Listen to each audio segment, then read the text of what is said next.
यह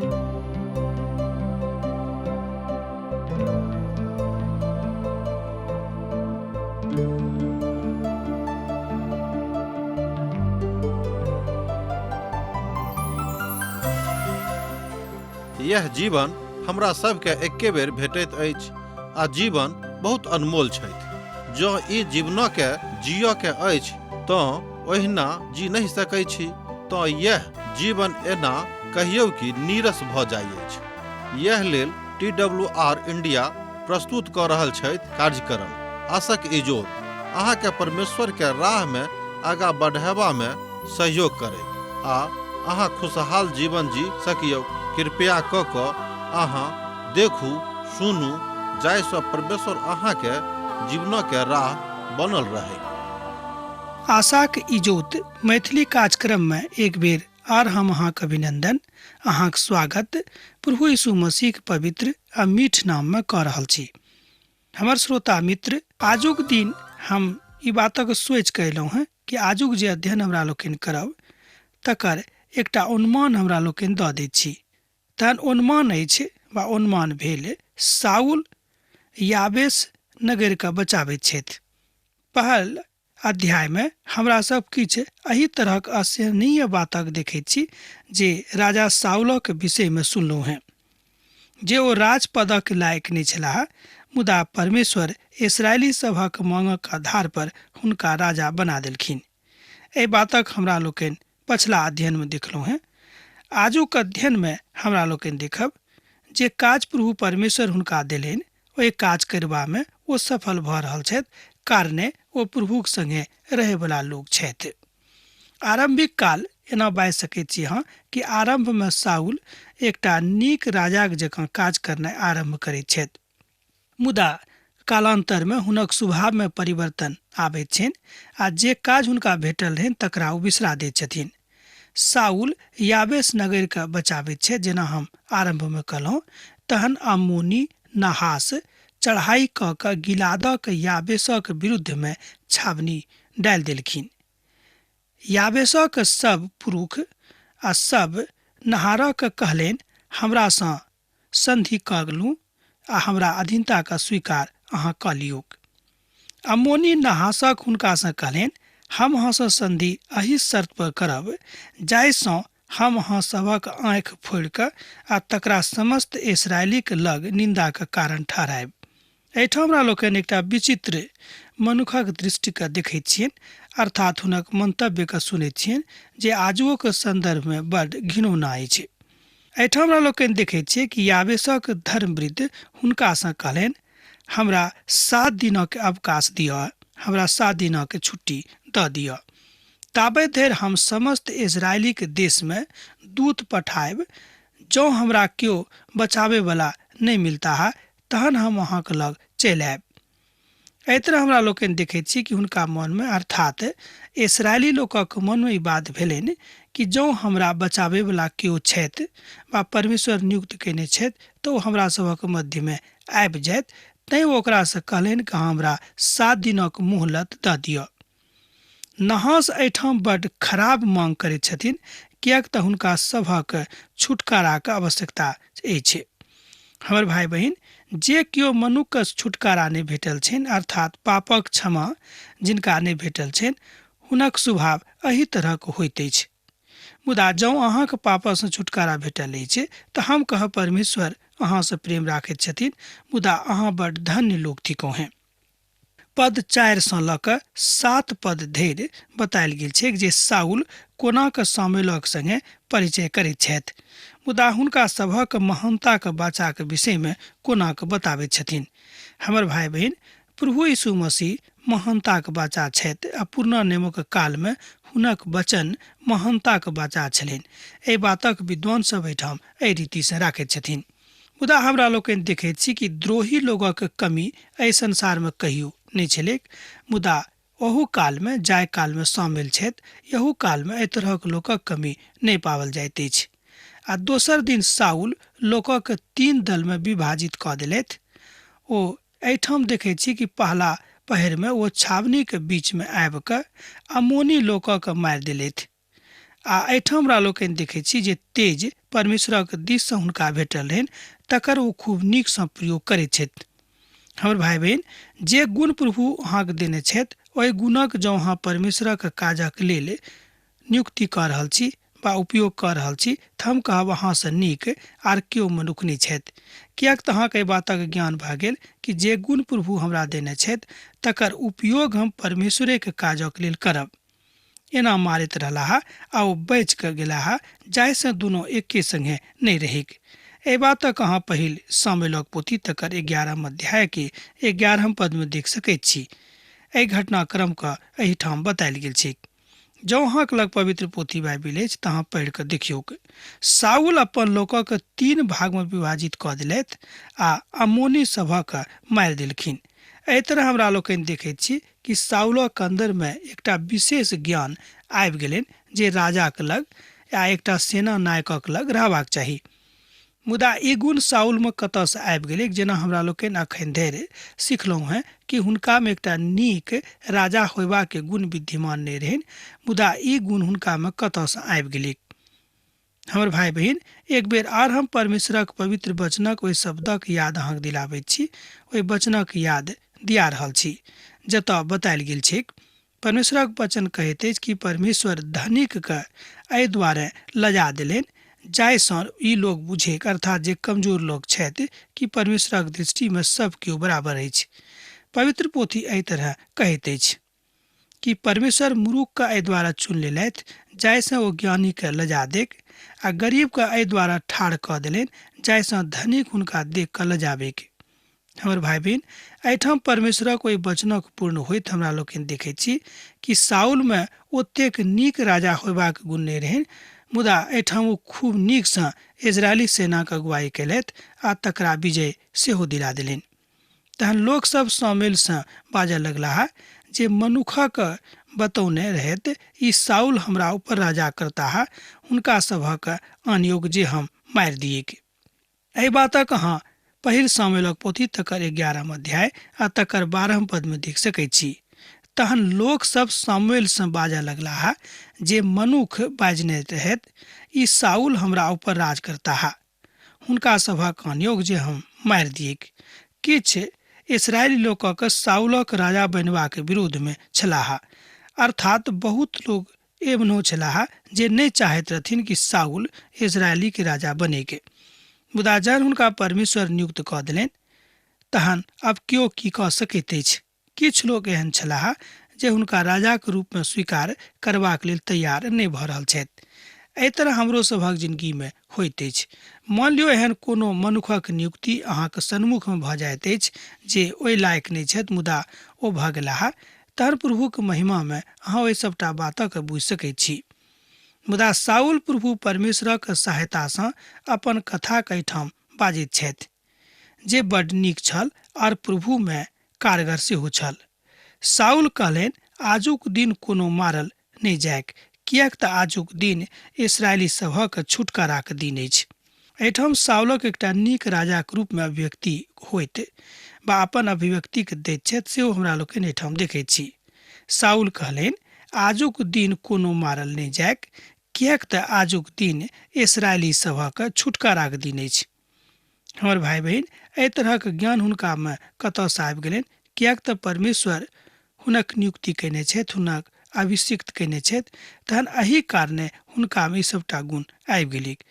आ ई कोनो विशेष बात नहि जे ओ बड्ड बुद्धियार छलखिन, मुदा परमेश्वर हुनका बुद्धियार बना देलनि। आ तकरा बाद सामुएल इस्राएलीसँ कहलनि, आउ हमरा सब गिलगालक दिस चलब आर ओतऽ राजाके नवरीतिसँ स्थापित करब। एहिठाम हमरा लोकनि बातक 13 पदसँ लऽ कऽ 15 पदमे देखैत छी। जँ अहाँके लग पवित्र पोथी बाइबिल अछि तऽ तकरा अहूँ पढ़ि कऽ देख सकैत छी। सामुएल कहैत छथि कि हमरा सब चलू गिलगालक दिस बढ़ब आ ओते राजाक स्थापनाके स्थापित करब, अर्थात परमेश्वरक राजाके स्थापित करब। अब समस्त इस्राएली साउलक राजाक रूपमे स्वीकार कऽ लेलाह, अर्थात एहिठाम इस्राएली सब प्रभुके इच्छाके महत्वके देलनि और साउलक अपन राजाके रूपमे स्वीकार कऽ लेलनि। तहन हम कहब कि एकटा नीक बात भेलै, किएक तऽ जे केओ हुनका राजाके रूपमे स्वीकार नहि कयने छलाह हुनको सभक ई बात मानय पड़लनि कि परमेश्वरक दिससँ जहन ई नियुक्त भेल छथि तहन किएक हमरा सब कहबनि जे ई हमर राजा नहि थिकाह। जहन सामुएल एहि बातक हुनका सभक मध्यमे राखलखिन कि स्वयं पिता परमेश्वर साउलके राजाके रूपमे अभिषिक्त कयने छथि, तहन समस्त इसराइली सब एके स्वरमे ई बात बाजि देलखिन कि ठीक अछि, हम हिनका अपन राजाके रूपमे स्वीकार करैत छियनि। यह बात आजुक दिनमे हमरो सभक सिखबाक अछि। हमर भाई बहिन, बहुत किछु हमरा सभक जिन्दगीमे एहन होइत अछि जकर स्थापना हमरा सभक जिन्दगीमे जरूरी नहि अछि हमरा लोकनि अपन बुद्धिसँ बुझैत छी। मुदा जँ एहि बातक नियुक्ति परमेश्वरक दिससँ अछि आ परमेश्वर बुझैत छथि कि एहि बातक नियुक्ति बड्ड नीक अछि, तहन ई कोनो खराब गप सेहो नहि थिक। अर्थात एहिठाम इसराइली सब प्रभुक इच्छाके महत्वके देलनि आ तकरा खूब नीकसँ एहिठाम बुझा देलनि। ई बातक हमरो सभक आजुक संदर्भमे स्वीकार करबाक अछि जे प्रभुक जहन नियुक्ति भेल अछि तहन हमरा सब के छी जे बातक नहि मानिए। आब हमरा लोकनि 12 अध्यायके किछु मुख्य बातक दिस ध्यान लऽ जायब। मुदा साउलक कथा एहिठाम समाप्त नहि होइत अछि। ई अहाँ नहि बुझबै कि साउलक कथा एहिठाम समाप्त भऽ गेलिक। 12 अध्यायके आरंभ सामुएलक अपन मीठ अभिव्यक्तिसँ होइत अछि। साउलक राज्याभिषेक भऽ गेलनि। सामुएल प्रवचन देलनि आ कहलनि कि अब अहाँ की राजा छथि, अब हिनके अधीनमे संपूर्ण इस्राएली राष्ट्र चलैके। एहि अध्यायके शीर्षक एहि तरह हमरा लोकनि दऽ सकैत छी कि सामुएलके कारणे हुनक राज्याभिषेक भेलनि आ सामुएलक कारणे संपूर्ण इस्राएली राष्ट्र हुनका अपन राजाके रूपमे स्वीकार कऽ लेलनि। तहन सामुएल समस्त इस्राएलीसँ कहलनि, सुनू, जे किछु हम अहाँसँ हमरासँ सिखलहुँ हेँ तकरा मानि कऽ हम अहाँके ऊपर एकटा राजाके नियुक्त कऽ देलहुँ हेँ। एहि बातक अहाँ 12 अध्यायके 1 पदमे देख सकैत छी। जँ अहाँके लग पवित्र पोथी बाइबिल अछि तऽ हमरा सङ्गे अहूँ देखियौ। तहन सामुएल समस्त इस्राएलीसँ कहलनि, सुनू, जे किछु अहाँ हमरासँ सिखलहुँ हेँ आ हमरासँ कहलहुँ हेँ तकरा मानि कऽ हम अहाँके ऊपर एकटा राजाके नियुक्त कऽ देलहुँ हेँ। एहि बातक अहाँ देख सकैत छी। एहिठाम परमेश्वरक जे आज्ञा सामुएलक लग पहुँचलैक तकरा सामुएल मानि लेलखिन आ एकटा राजा इस्राएली लोकक लेल नियुक्त कऽ देलनि। एहि बातक अहाँ 1 पदमे देख सकैत छी। जँ अहाँके लग पवित्र पोथी बाइबिल अछि आ जँ नहि अछि तऽ हमरासँ अहाँ सुनिए रहल छी, सुनि कऽ अहाँ सिखैत रहूँ। ई सामुएलक अहाँ एकटा नीक गीतक संज्ञा दऽ सकलहुँ हेँ, मुदा ई सामुएलक आखिरी प्रवचन सेहो अहाँ बाजि सकैत छी। ओ बड्ड महान मनुष्य छलाह, एहिमे कनिको संदेह नहि। ओ महान सेवक सेहो छलाह, यहूमे एको रत्ती संदेह नहि। मुदा एकटा मानवीय कमजोरी हुनकोमे उभरि कऽ आबैत छनि। साइ बातक हमरा लोकनि सेहो एहिठाम पवित्र पोथीमे देखैत छी। ताहि बातक बुझैत हमरा लोकनि ई बातक देख सकैत छी कि जहन परमेश्वर उत्तराधिकारी दऽ रहल छथि तहन मनुक्खके एहन कोनो काज नहि करबाक चाही कि परमेश्वरक विरुद्धमे बाजैके। साउल एहिठाम राजाके रूपमे नियुक्त भऽ गेलाह आ संपूर्ण इस्राएली राष्ट्र हुनका अपन राजाके रूपमे स्वीकार कऽ लेलनि। एना तऽ इस्राएलीके इच्छाके राजा ओ नहि छलाह, किएक तऽ बहुत केओ अर्थात बहुत इस्राएली सब हुनका अपन राजा नहि मानै छलखिन। मुदा एहिके बादो जहन सामुएल हुनका ई बातक बतौलनि कि परमेश्वरक दिससँ नियुक्त भेल छथि आ अहाँमे सँ बहुत केओ राजाके माँग कयलथि, तैँ पिता परमेश्वर हुनक गिड़गिड़ाहटके सुनि कऽ, हुनक स्वरके सुनि कऽ अहाँके लेल एकटा राजा देलनि आ ओ राजा इएह छथि। ई सुनलाके बाद इस्राएली सब हुनका अपन राजाके रूपमे स्वीकार कऽ लेलनि। मुदा ई तऽ तय भऽ गेल अछि जे ओ इस्राएलीके राजा बनि चुकल छथि, एहिमे संदेह नहि थिक। किएक तऽ जाहि बातक पिता परमेश्वर स्पष्ट कऽ देलनि, हम तऽ मनुष्य छी, तकरा हम कोनो परिस्थितिमे परिवर्तित नहि कऽ सकलहुँ हेँ। एहि तरहके वक्तव्य ठाम हमरा लोकनि सामुएलक मुखसँ सुनैत छी। हमर भाई बहिन, यह बात आजुक दिन हमरो सभक बुझबाक अछि कि जहन पिता परमेश्वर हमरा सभक नियुक्त कयने छथि, अर्थात हमरा सभक नियुक्ति एहि दुआरे कयने छथि कि पिता परमेश्वरक राजक बढ़ोतरीके लेल हमरा लोकनि काज करी, तऽ हमरा सभक ई बुझबाक अछि आ तकर आदर सेहो देबाक अछि। जँ हमरा सब प्रभुके आदर देबनि, प्रभु हमरा आदर देताह। एहि बातक सेहो पवित्र पोथी बाइबिलमे बतायल गेल अछि। पवित्र पोथीमे बतायल गेल अछि कि जे केओ हमर आदर करत, हम हुनक आदर करबनि। एहि बातक अहाँ पवित्र पोथी बाइबिलमे देख सकैत छी। देखियौ, अब ओ राजा अहाँके आगू आगू चलैत छथि और अब हम वृद्ध भऽ गेलहुँ हेँ आ हमर केश सफेद भऽ गेल अछि आर हमर पुत अहाँक संगे छथि, हम नन्हे टासँ अहाँक मध्यमे काज कऽ रहलहुँ हैं। एहि बातक सामुएल एहिठाम अपन लोकक बता रहल छथि।